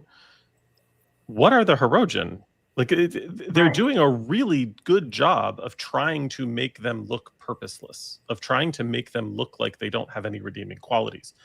And that's, to me, very not with the spirit of Star Trek. Like it just feels like, rather than us not yet understanding them and slowly learning to, this episode just further pushes that in a very different direction of like, oh, well, they're holograms, so who cares? Like it's just it's a weird approach, and I don't understand what the point of the Hirogen was from a writer's perspective or from a creative perspective. Just feels icky. Very similar to some other hologram episodes. Anywho, any other thoughts on Flesh and Blood before we show our not so holographic thumbs? Let's do it. Okay, fine. I object, but fine. I acquiesce. Season 7, episode 11. Sorry, the count gets weird on the Google. Shattered. When the Voyager is fractured into different time periods, it's up to Chakotay to convince Janeway of what has happened and return the ship to one single time frame. Staniel, take it away. Unpopular opinion, I fucking love this episode. And I think for a couple of reasons, including I love a clip episode, and this is kind of a clip episode. I think it's, I don't know what it is. I know it's a Chakotay episode. Fuck me. I love it. It slaps. There's tech bullshit going on. We get Seska back. I fucking love Seska. I hate that they put Jerry Ryan back in that makeup, but they use the Borg in a really cool fucking way. Like, this episode fucking slaps, and I refuse to hear otherwise, but I'll allow for it, I guess. I will say, though, huge down in this episode is, of course, this wig. What they put this woman through with her hair, for them to not get her a proper wig when they were going to put her back in the bun, like, come on. This is slightly better than the Relativity version. I don't know if they dyed it. I don't know if it's a different one. I don't know, but like, Janeway's hair was hairin', I guess. We got her to ham it up on the holodeck with Chaotica again. I fucking love it. The only thing missing was a scene before they ever departed. The sort of a flashback to they're at Utopia Planitia. Like that time period existing on the ship would have been fun for me. Yeah. But I kind of love everything about this one, including the bumping into future Naomi Wildman and future Icheb, who are oddly just hanging out in astrometrics. Like that, whatever. Yeah, there's not much I don't like about this one. I feel like this was such a fun, creative idea with Technobabble that they actually pulled off.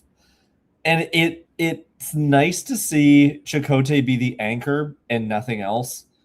I think that's one of the reasons why he's so good in this, is because the only reason he's prescient in any of it is just because he happens to be the one that this happened to.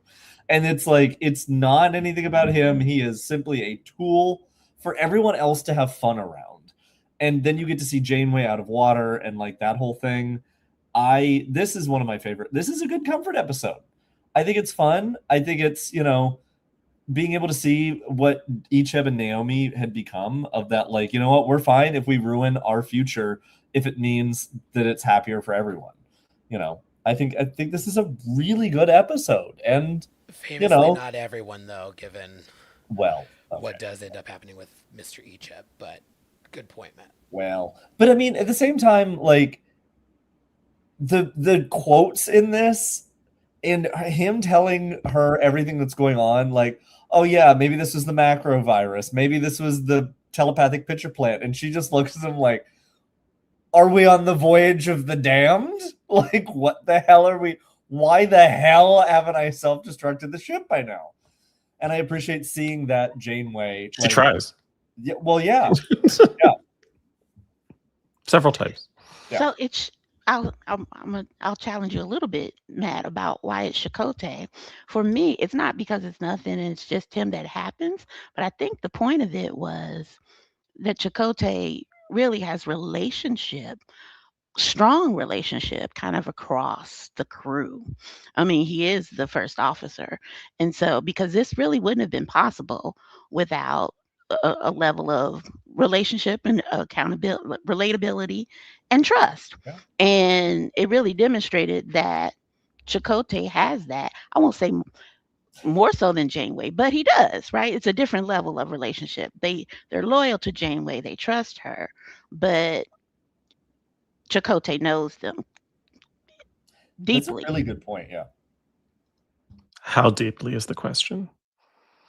Show me your thumbs for Shattered. I love this one. Oh, Joanne coming through with the 3/4 thumb. it's a little.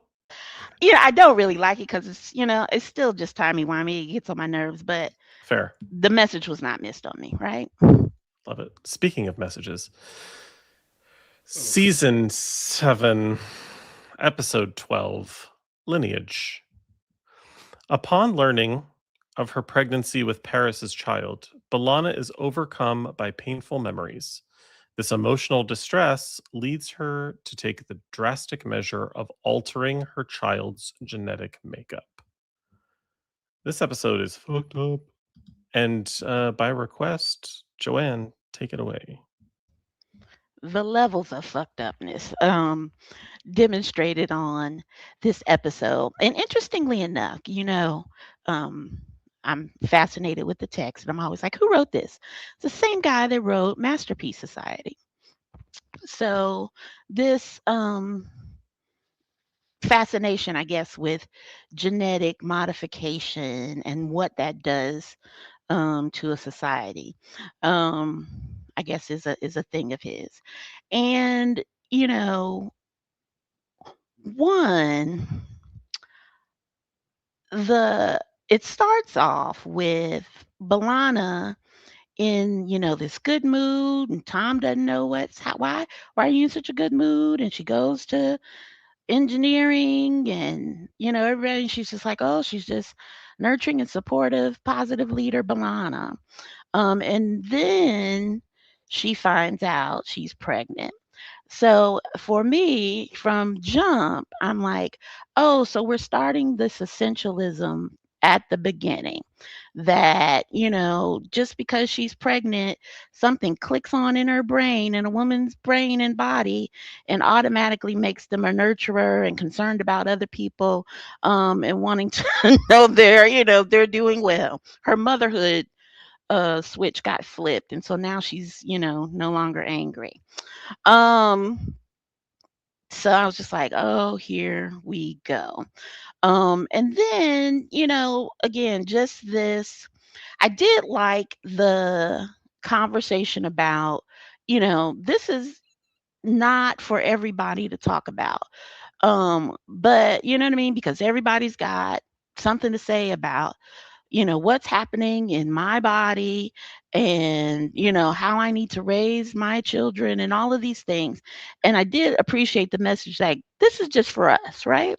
But you know we might get that intellectually about pregnancy, but you know what, it extends to some other shit, right? You don't really have the right to say anything about what's happening in my body that I don't invite you into the conversation about. So this is advice, right, that applies beyond pregnancy, and parenthood, but that's the only kind of context I think that we can make sense about these sort of things. But then it's the Balana internalized kind of sexism and racism of it all. Um, you know, this just gross. Um, it's just gross. And not that people don't internalize racism and sexism, but they're framing it in just like a way, and it's the way they center Balana around the men in her life is deeply problematic. And, she's, internalized all of this hatred for herself and her Klingon identity because she thinks she's to blame for her father leaving her mother. I mean, it's just this centering of the male relationships that is her only purpose, and that it's fueling all of this, again, just sort of self-hatred. Not that this is systemic, right? Not that there's a level of prejudice built into the culture about Klingons, not that the system is broken, right? And creates these opportunities that says that we're not good enough because we're other than, right? No, it's not the system that's broken. It's Balana and her relationship to men that's the fucking problem. Oh my God. What? What in the actual fuck? I'll stop there. Uh, I mean, you could preach and preach as long as you want, because I fully agree with you. This episode frustrates me for a lot of reasons. I think primarily because there's a kernel of like the potential of this episode that like everything I went through, my daughter might go through. Like there's very real world allegory there that could be explored that was just completely ignored.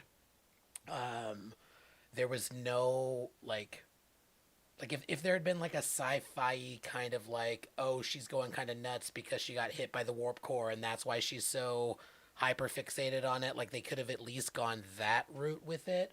But no, this is just very real how she feels, and she fucked with the doctor, she fucked with her husband over it. Like it I remember watching this when I was younger, and it kind of hit in a way where I won't speak for my fellow homosexuals, but I think a lot of us homosexuals do go through a phase where we wonder, if not wish, that we were straight.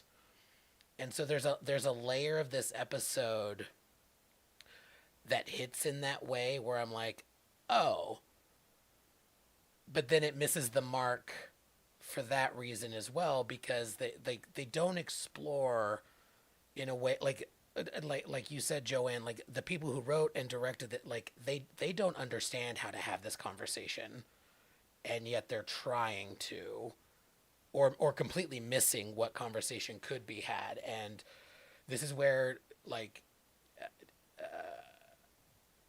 not for nothing, but there's a con coming up, and we just saw on social media earlier today that practically anybody can do a panel, and there are a couple of really shitty ones happening by some really shitty air quotes around the word fans. Like, diversity in the room is so important everywhere, and it lacking is so painfully obvious on this show. It is so frustrating and fucked up. Like the opportunity that this show had, and this episode just missed completely.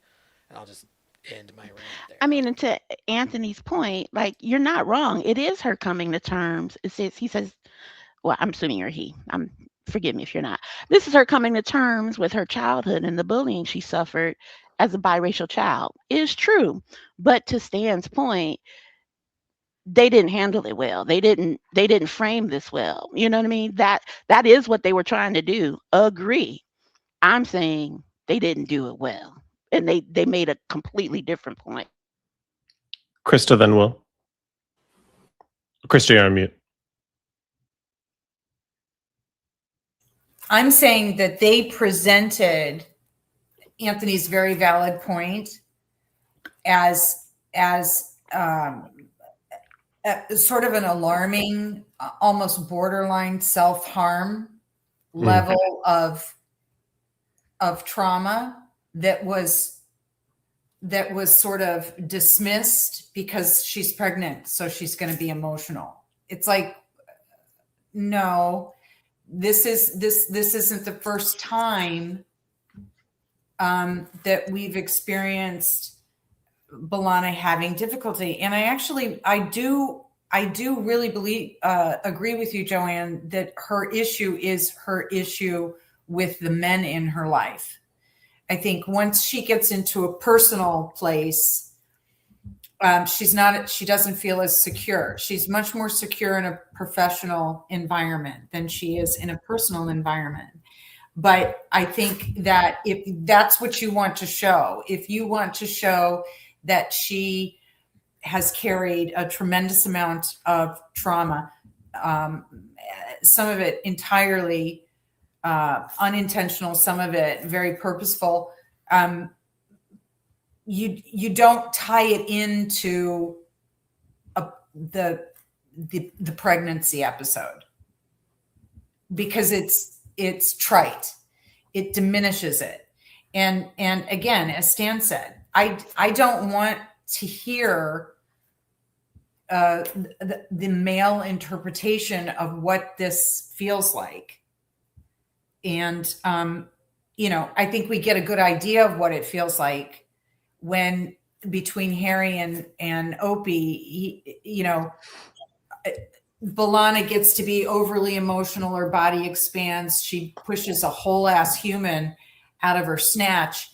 And poor Tom's got to, really come to terms with all that freedom he's going to lose. I mean, it's like the length of pregnancy is specifically allocated to allow fathers to deal with the fact that they're no longer going to be able to, be Captain Proton. Well, they'll have to babysit once in a while. It's not babysitting if it's your fucking kid. Here. I want to be very clear that that was a joke. That was a set. That was not a spike. Yeah. Go. Apologies. Sorry. I jumped, but I mean, everything about this episode is, again, why I do not understand how this is a series with a focus on a female captain. I'm dumbfounded by it. They can't even allow B'Elanna to experience and expand her life in a good way from this trauma without diminishing it into something that can be understood by simpletons. It's more than that. Well, yeah. This is the frustration with B'Elanna, because she's clearly a genius. Like, she's kept that ship together. Like, if we remove the reset button of the series, she has done so much for that crew.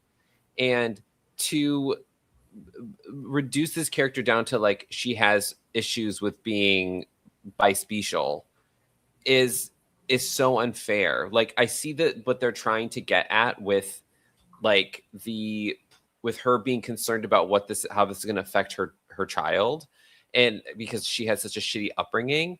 But it's almost framed as that upbringing is her fault, and it's centered on a man. Her entire pregnancy is centered on Tom. Her development as a character is centered on Tom. Every one of the women on this show, their development there's a direct line to a man. Seven's is directly to the doctor. Janeway's is directly tied to Chakotay. B'Elanna's is directly tied to Tom. Kes is directly tied to Neelix. So like it's frustrating that like these women, they only develop in the presence of a man.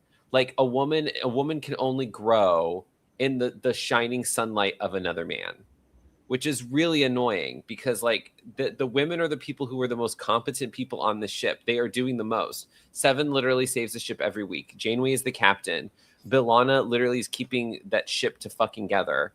And they're only recognized when they're in proximity to a man. It's so deeply sexist that this like it reveals the sexism of like this series just broadly that was kind of built in from the jump. We saw this when they were afraid to have a woman captain, where the producer sat and watched Janeway. It psychically filtered through to the writing where they were too scared to have a show, an episode that centers on a female character that is not directly tied to a man. This whole episode is just with Tom going, "Why are you mad? We're going to have a baby." And she's like, what if she didn't want to have kids? Like, where's the autonomy there? Where's her agency? Where's her dealing with these problems? Like, she has these issues, but it never addresses them in a way where it is not centered on her relationship with Tom.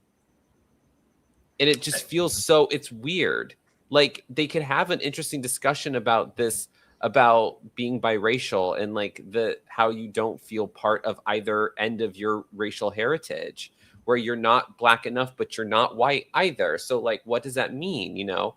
And they don't address it. It's just her being like, well, I'm just angry and I'm mad that I'm the reason my dad left. And it's like, you weren't, your dad's a piece of shit.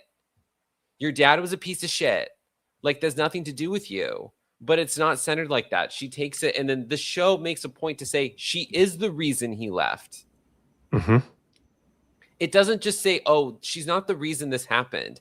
The show points and goes, B'Elanna's the reason these met, because she is an angry person. She's angry. She's an angry woman of color. She is the reason this happens. Mm-hmm. It's like crossing sexism, and then it's like all of a sudden we cross sexism into full racism. It's like, what is this? An episode where they could talk about her being pregnant and being like, well, I want to provide something more for this child. How did you feel to me? It's like, it doesn't end up like that. It just points at like, you're the problem. Wait, even the scoliosis is her fault. Right. Yeah. Right. All of it. All of it's her fault. Which, as someone who has double scoliosis, the forehead ridges, all her fault. Fault. Right. But let's not. How did you feel about the scene though, where Tom and B'Elanna go to Janeway to solve the problem, and Janeway pushes back and says it's a marital thing? How did you feel about that scene? I think it's one of the first times that she's actually said, "I'm not the captain." So, like, she finally butts out of someone's literally. Yeah, she's like, "I'm it's not your goddamn first fucking mother." time she's done it. Right. In a part where it's like, why are you starting now? It's like she doesn't get involved in their messy marriage. Right. But there's also, this is an in-universe problem for me too. The fact that this whole conversation is even happening, because I guess I don't understand. Genetic modification of this on this level is illegal, right? Yep. In the Federation. Yep. Yes. Well, no, hold on. Wait. No, it's the reason why World War III happened. Canonically, yes. This kind of shit. That too. Wait. Hold on. I have a genuine. I will say a lot of people brought that up, and they touch on it slightly in the episode. She's doing this all under the guise that you're allowed to do it if it is fixing a physical abnormality or something. Like you can align, like, speaking of a layer that they do not touch, like are we getting rid of all disabilities this way? Like, because and that's the thing, is like, and they just don't touch on it. And they do mention, like, oh, you can straighten the spine, or you can, like, if there is a physical deformation or something that is going to be, like, that is okay. It's eugenics in Star Trek is supposed to be, like, anything that's above and beyond what an average human would roll the dice and get anyway. But it's a slippery slope. And of course it is. Oh, of course it is. Like, this entire episode is a slippery slope. But I will say, like, I think the guise of that was that, like, oh, I'm allowed to do this because, oh, I'm fixing her scoliosis. Well, well, maybe if I just do this. But I want to know, they missed such, for me, and obviously I agree 100% everything everyone's saying. But on top of all that, why are we not talking about, okay, we're this far removed from the Klingon War. The Klingons are our allies now. Why are we not talking about, you know what? I want my daughter to be the pinnacle of what you see when you see human Klingon marriage, joint unions, what the future could be. Like, instead of her saying, you know what? I had this awful thing that I had to struggle with my entire life. Now my daughter has the chance to take that and say, you know what? I'm not going to be stopped by this. So have B'Elanna be that parent that's like, you know what? I went through this and I had that shame and I sat with that shame my entire life. And now I want to impart on my daughter that it's not shameful. You are the next generation. You are the culmination of peace between the Federation and the Klingon. Like, be able to do something like that. That's an awful lot of pressure to put on a child. But I do think it's a Kuvag Ma, so I do think it's untimely for the time in which the episode takes place. It feels this feels like an episode that would have happened 100 years prior. It happening here feels really disjointed. My biggest issue, besides what everyone's already talked about, the one thing we haven't discussed is, for all of the talk of agency and for B'Elanna often representing the agency of others, she completely ignores the Doctor's agency and reprograms him to make him do what she wants. And that, one, seems like a horrific thing to do to a sentient being, but two, seems very anti-B'Elanna. And so it's you're betraying the character while at the same time betraying a principle of this series that has just spent a lot of time establishing that the Doctor is a sentient being. They also made a big deal about beefing up his security after the Equinox incident. What happened to that? Clearly, her genius still supersedes B'Elanna. Yeah. But you're right. It would seem like that would require someone else's command code. But computer, make this Doctor unethical. The whole I will say the Doctor hella gay. I did see there seemed to be a distinction that what she wanted to do for cosmetic purposes was illegal and should be illegal versus something aiding someone in something that would cause them pain as they grew. I saw the medical correction as being legal and the clearly cosmetic one being not so. But these are all fantastic questions that a good episode would address. And this one chose not to because zero diversity in the writer's room. I will say there's a moment in this episode which actually struck me as emotional, and that's when Tom is talking to B'Elanna and says, "You are not your father. I am not my father. You are not your mother." You know, that concept of, you know, people who are afraid to have relationships, to have children because of their parents being bad parents, or they perceive them as being bad parents, and being reminded that you are not the bad person in the relationship. I thought, you know, that was at least a good conversation. It wasn't necessarily, you know, save the episode by any means, but I thought that moment was an interesting and I thought powerful moment. Thumbs for Lineage.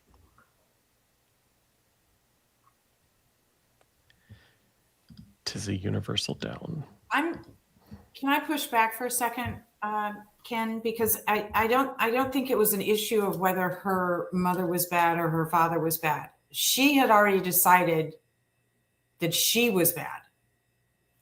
She had a level of self-loathing that exceeded any loathing she might have for anything else. So, you know, yeah, it was a nice scene, but ultimately it was a scene in which, again, her understanding of herself and the value she placed in her own worth came from Opie suggesting that he was never going to leave. It again, you've got the pairs like Marty and Troy. Like it's they have to be together, and her entire sense of self and self-worth in that scene was not self-cultivated, was not something that she revealed to herself or that she even felt. It was something that was given to her and validated through that gift by someone else who frankly can't actually make that better. If you really want to make that better, that can't come externally. You can be supportive, but it's got to come internally. Right. I mean, I think, Did I think Tom the say part- the right thing? Yes. But that But- validation shouldn't have been the fact that it came from Tom is what's Exactly. the problem. Yeah.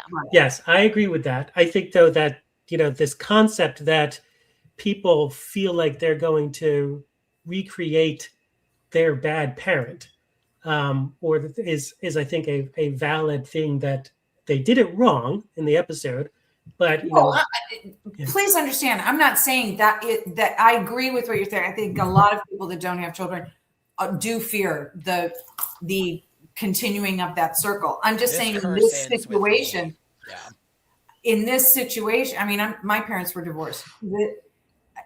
In this situation, I don't really think she feared the repercussions of her parents' bad parenting choices. She truly feared herself. The things that she saw, and I thought that the holograph picture of the kid, and then the specific changes that she made, I think was very instructive, because the child bore very little superficial resemblance to her. And in my mind, it was kind of, that was by her design.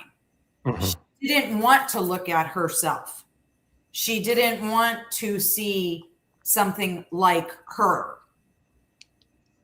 because she loathes her.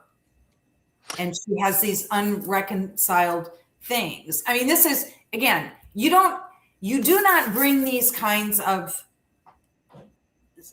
this kind of subject matter up unless you can stick the fucking landing. And it is irresponsible to have treated it quite so blithely as they did. And Star Trek has done it well with Spock. I mean, look at. But we're not talking about that right now. I know. We're not. That's not even the same caliber writers. These writers. No, I'm not. They're not good. Yeah, I agree with you, but I'm saying the way to do it well, to stick the landing. I'm saying Star Trek historically has stuck the landing with this topic. Here they failed miserably. That's what I'm saying. Yeah. So. Yeah, it's a Ken, to your point, it's a great Star Trek topic.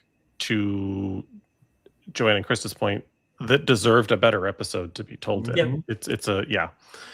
That said, season 7, episode 13, Repentance. When the Voyager transports a group of prisoners on their way to be executed, the crew questions the justice system of the aliens' planet. I will take this one just by saying the overall message of this episode I love. I loathe Seven's innocence. I loathe Seven being the person who's confused by this system of justice, by the should we or shouldn't we? Oh, we did. Oh, it's my fault. This was a Naomi episode in the making. This was a person who's only grown up with the love and protection of this crew, who says, wait, we were ready to take Lon Suter across the galaxy, letting him grow whatever the fuck he was growing. What was he growing? Not tulips. He was growing... Wasn't it tulips? Marijuana. Marijuana. He was growing the marijuana in his quarters and trying to make him a better person after he did something horrific. This was not an episode for the person who had assisted in the assimilation of thousands, if not more. For her to be like, why is this system of justice bad? Like, what do you mean? I don't understand. It this was not a 7 episode. This was a great Star Trek episode. The idea that we should make quote unquote punishment for any crime permanent is insane. The idea that we would, that anybody would agree that giving their own government the right to destroy themselves makes no sense to me. That is a relinquish of right and self-determination that doesn't quite compute in my brain. So that the Federation would look at the death penalty and see it as barbaric, archaic, and crazy makes total sense to me. That Seven was the one who brought this "and now you know" message to us made no fucking sense, except that we wanted to write an episode for Seven. So we just plugged her in. This as a Naomi episode would slap. This as anyone else episode drives me insane, despite the fact that the emotional tones that this episode was supposed to take, the performances of the guest actors were, in my opinion, fantastic. I loved all of them. There was even some interesting opportunity for Neelix. There were some very serious moments of him sort of exploring and being a serious person instead of being, comic foil, that I appreciated. And props to Ethan Phillips. Most of our criticisms of the Neelix character are about what was written and what he was handed, not what he was capable of executing in front of a camera. All that is to say, I love the idea of this episode. I love everything about the idea of this episode. I don't love that this was a 7 episode. And I, again, don't think anybody else could pull it off but Naomi and Scarlett Palmers. I think she could have done a fantastic job with this. I agree. I think not to give 7 another episode like they did, but like if you're gonna do that, explore that aspect that you were talking about. Like, as somebody who helped assimilate countless individuals, like the punishment that she would potentially be going through, like explore that aspect. If something, I also kind of like some of this episode. I think, like you said, there are interesting aspects to explore. We are not supposed to allow the families of victims to dictate punishment for criminals for very obvious reasons. And for them to write that aspect into this episode feels very tacky and lazy. It's cheap. It feels like, oh, it's an alien society. Like, let's make the family partially responsible so that we can exploit this trauma in a really cheap way. This episode could have hit because there's so much to discuss with the criminal justice system. Like the opportunity for allegory is right there, and they just sailed right past it. It's also kind of insulting to mental illness. The idea that the individual who committed a series of murders and they were like, "Oh, we found the anomaly. We fixed it in your brain. You're better now." I appreciate the sci-fi of it all, but at the end of the day, that sort of fix feels very mechanical and not very holistic. It's a little bit of an insult, in my opinion, to how sociopathy manifests and how and what its origins are. The idea that we found the part of your brain that's messed up. You're better now. Well, and the fact that the difference between sociopathy and psychopathy is psychopaths are born. Sociopathy is like more of a behavioral making situation. I think that again, these are the kinds of subjects that I don't think that this writing staff is necessarily up to. But I sort of liked the whole Sister Pergine aspect of the crew members kind of finding their one that they're going to talk to. And again, it calls back the allocators protocol, right? Because if you're wealthy enough, or if well connected enough, you can effectively buy your way out. You can effectively avoid punishment of any kind. I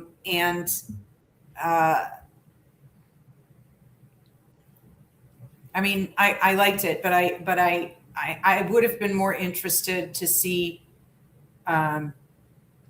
Janeway's sort of meditation on decisions that she has made and the number of lives that she has without benefit of assimilation. She can't even say, this is kind of beyond my control. I was assimilated, and this is what she can't Worf 359 it, right? I wasn't there, but I was there. Worf 359. So it's close enough. It was an inside job. So, but they gave it to 7 again because there's some kind of fucking quota. And to Benji's point, there's a very casual glossing over of like, let's try to tell 8 more stories in 42 minutes and end up doing a disservice to one of them, which is the disproportionate prison population demographic situation that doesn't get recognized enough. It's like Neelix is like, wait a minute. Again, a great opportunity for, Neelix, we don't know much about Talax and what their society was like, but it seemed like he would have some knowledge of his own planet's history, and some of this stuff seems to be recurring themes in pre-warp civilizations. So wouldn't it have been neat, again, for Naomi to be like, wait, I just noticed, or as I'm reading here, this particular part of the population seems to be overly represented amongst their prisoners. Another way to kind of drive that point home that gets missed because Neelix casually bumps into it while making soup. Go ahead, Matt. You had something. Well, I mean, obviously, I agree with everyone. My only thing is that I wish we haven't really talked about it as much, but the one thing that I always get stuck on with this episode is the perspective of, can you judge someone's actions knowing that they didn't have all of the information at the time? And that's where I look at this, and it's like, I think that's where the writers wanted you to go with the, like, he couldn't feel remorse, so therefore he just did Occam's razor, the easiest thing to get through and all of this thing. And I do think that it's lost in there a little bit with seeing and like teasing out this, like, is it fair to hold someone accountable when they were under duress or they were under these other situations?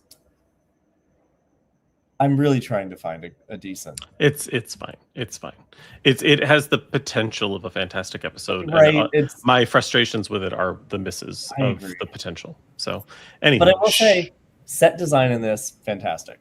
Show me your thumbs, not for the set of Repentance, but for the actual episode itself. It's a thumbs up for that prison set for Matt, and a thumbs sideways. That prison set really slapped. One of the only times Janeway doesn't let people wander around the ship. Yeah, right? Give him one of those wacky tennis rackets. All right, y'all. That's it for part 1 of season 7. We have one more episode left of covering Voyager, and then we're going to dive into some new shit. But Stan, do your thing. The prison that is this series, and the chokehold it has on us right now. Listen, we're having fun. Voyager's an interesting mixed bag. Like this rewatch has been really interesting for me. I am very excited to talk with folks in person at STLV about it. For folks who will be there, the middle bar, the T on your screen right now will be at STLV. It'll be myself, Matt, Ken, Will, and Trevor. The ladies aren't invited. Just no kidding. Girls allowed. Of course they are, but they shan't be joining us this year. Hopefully another time or another con, obviously. But and Benji is staying north of the border. We will miss you all dearly, but for folks hearing my voice and in the chat, let us know if you'll be there. Come say hello. We've got some fun goodies that we'll be handing out, so get excited for that. Also, another quick plug. Not only will we be back next week for our final Voyager Thumb War, but just a few days before that, we will have Fred Bronson. Our full interview will debut on Tuesday evening. Again, it's coming in hot with our torpedoes and medical staff on Tuesday evening. It's a lovely chat, lovely human being, really fun. And speaking of really fun and getting rid of characters who needed to be getting rid of, Will and I will be serving Kunt in the Delta Quadrant yet again on Monday evening, 5:30 p.m. Pacific, right here on this channel. So get very excited for that. And Trevor, before we really end this trip through the Delta Quadrant, I am going to take us to Blue Alert so you can land the ship.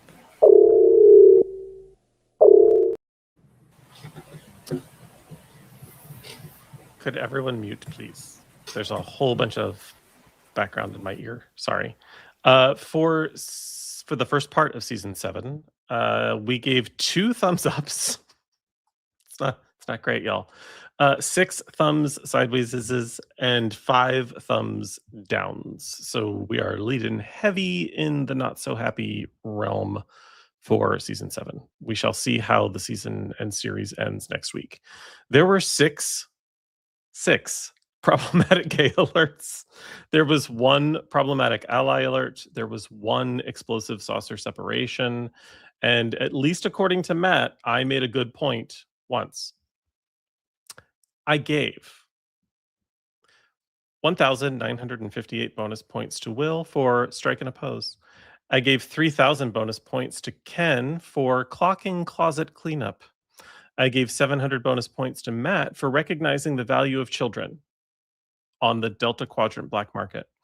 I gave 74,000 bonus points to Krista for opieing Opie because, yeah, fuck that guy.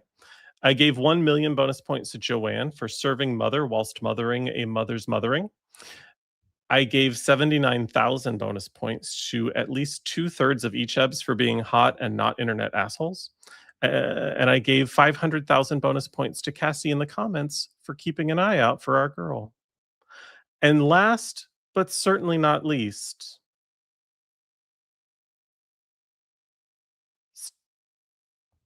Patemfar Batane. That's it. That's all I got. Pesto Parmesan, my friends. Patemfar Batane and Peldor Joy. Peldor Joy. And chicken satay. Upside down vagina. The clit's where you least expect it. That's where you would have it. And I would never. Thank you all so much for joining us for another Salon. We will be back next week. We are at Salon Trek in all of the places except Instagram at the Salon Trek. So like and subscribe. Anthony, we can't wait to see you in Vegas. Follow us on social so that we can chat and make sure we say hi when we see you. And everyone else, live long and wait for it. Wait for it. And continue to wait for it. Prosper. All hands abandon ship. Proceed to the nearest evacuation zone immediately.